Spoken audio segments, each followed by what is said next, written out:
Olá a todos, eu sou Virgínia Borges, sou uma mulher negra, cabelo curto, crespo. Estou vestindo uma blusa preta com um chale preto com alguns detalhes em branco. Atrás de mim uma parede com um belo grafite, também de uma mulher negra. Nessa nossa terceira aula, nós vamos falar um pouquinho mais sobre como esses pontos e pontões se articulam em rede.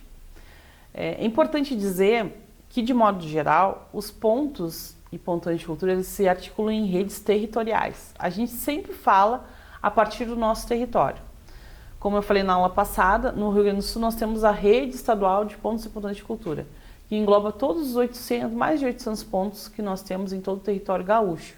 São muitas cidades, algumas cidades com muitos pontos, outras com poucos pontos, mas essa articulação em rede, dentro do nosso território do Rio Grande do Sul, ela acontece pelas regiões funcionais. No estado do Rio Grande do Sul são 9 regiões funcionais. Por que isso é importante? Porque a gente, primeiramente, vem percebendo um crescimento desse reconhecimento das ações culturais de base comunitária pelo Estado brasileiro. Então, tem mais grupos sendo certificados, tanto que hoje nós já temos mais de 800 pontos certificados no Rio Grande do Sul. Ao mesmo tempo que a gente tem essa efervescência de pontos, a gente começa a entender que a nossa articulação, que até 5, 6 anos atrás, de forma geral no estado do Rio Grande do Sul, se dava apenas pelas RFs, e eram 9 RFs, dava conta do tamanho da rede que a gente tinha no momento.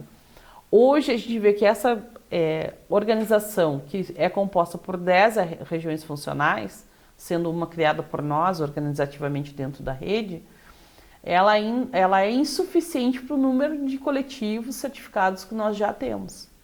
Por quê? Porque a nossa ideia é manter uma comunicação frequente, dinâmica, transmitindo não só o que há de novidade em relação às leis já implementadas, às ações efetivamente implementadas, mas um diálogo que nos possibilite repensar aquilo que já foi implementado.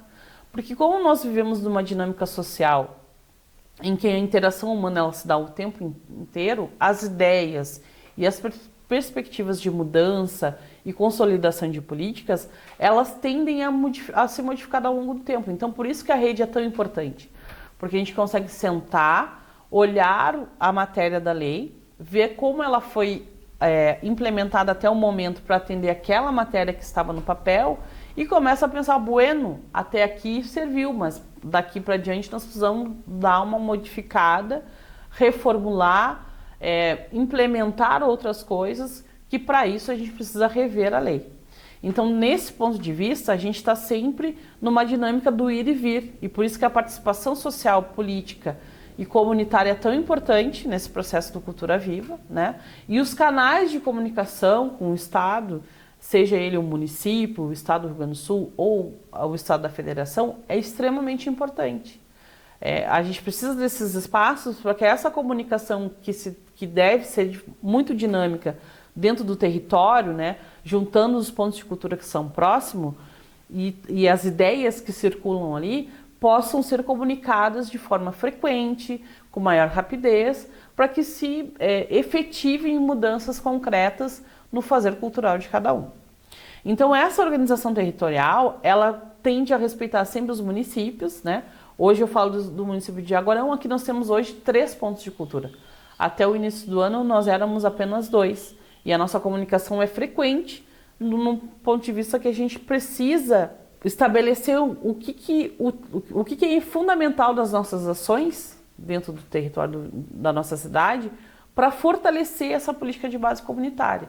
Sendo que nós temos 3 pontos que cada um tem uma ação cultural voltada para um segmento, para uma determinada atividade cultural. E isso traz uma diversidade rica, porque quando a gente se encontra e consegue aproximar os nossos trabalhos, a gente consegue fazer uma aproximação da comunidade, por exemplo, né? Porque a comunidade atendida pelo Ponto de Cultura do Clube 24, por exemplo, é diferente da comunidade atendida pelo Ponto de Cultura Sociedade Independente Cultural, que é a SIC.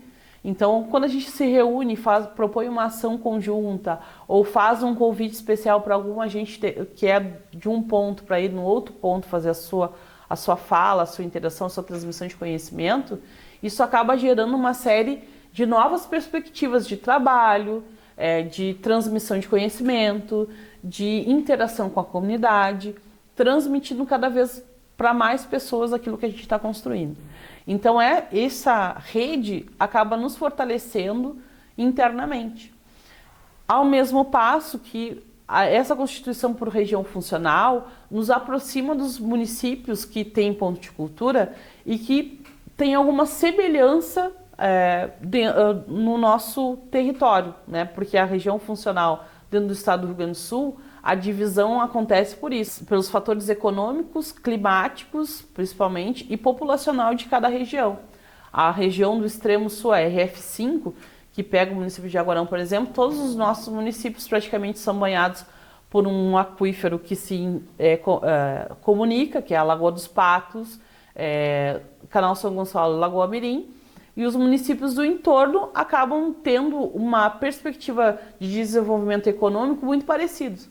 Então, fica fácil a gente estabelecer uma comunicação neste território, né, dentro dessas cidades, pela proximidade, né, distância em quilômetros, pelas características sociais, econômicas e de desenvolvimento que os municípios acabam tendo.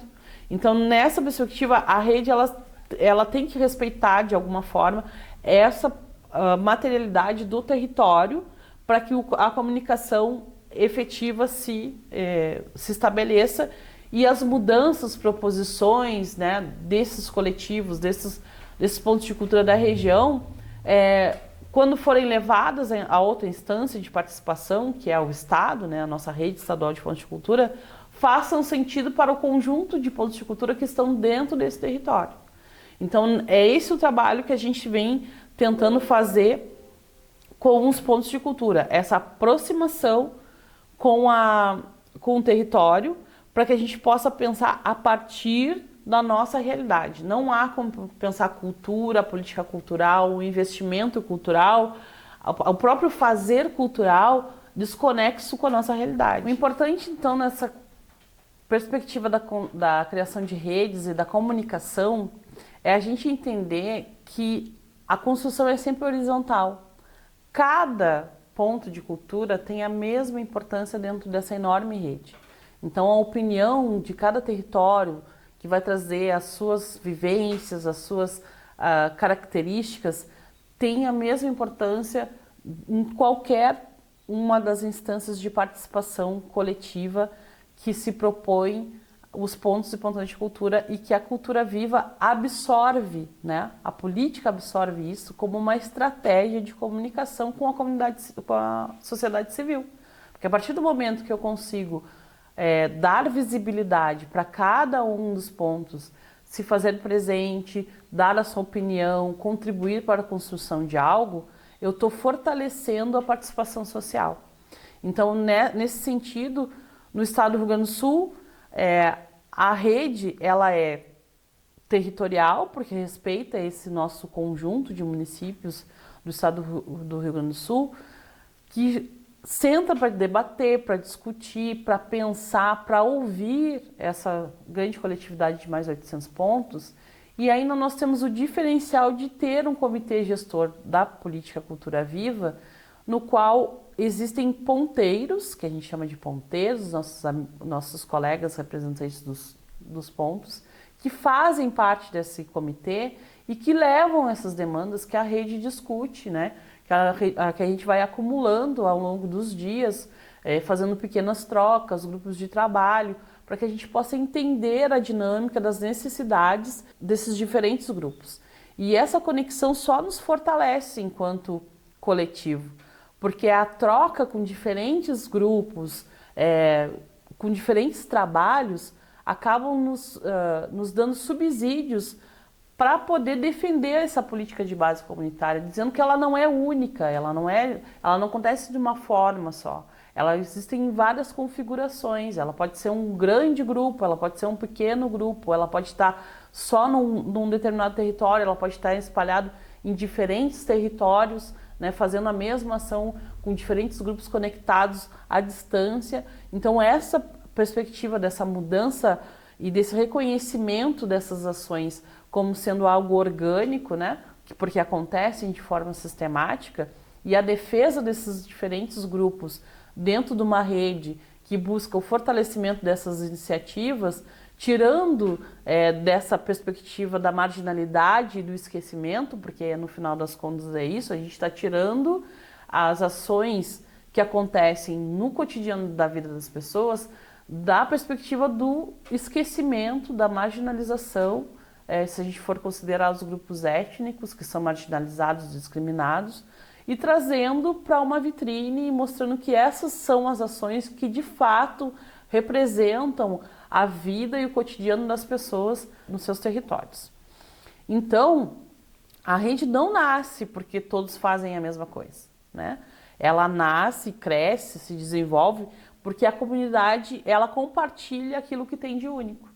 Então, a partir nesse processo formativo da teia de saberes, que está fazendo essa provocação às comunidades tradicionais de terreiro para se envolverem com essa rede, com essa grande rede do Cultura Viva, a perspectiva é trazer todo esse conhecimento e saber das comunidades tradicionais de terreiro para a perspectiva de uma rede plural que tem diferentes grupos culturais interagindo e transformando o tempo todo, mas que pode ganhar qualidade com a participação dos grupos tradicionais de matriz africana, com toda a sua vivência e experiência que traz essa perspectiva ancestral de cuidado, reverência e transformação do hoje a partir daquilo que nós acumulamos ao longo do tempo.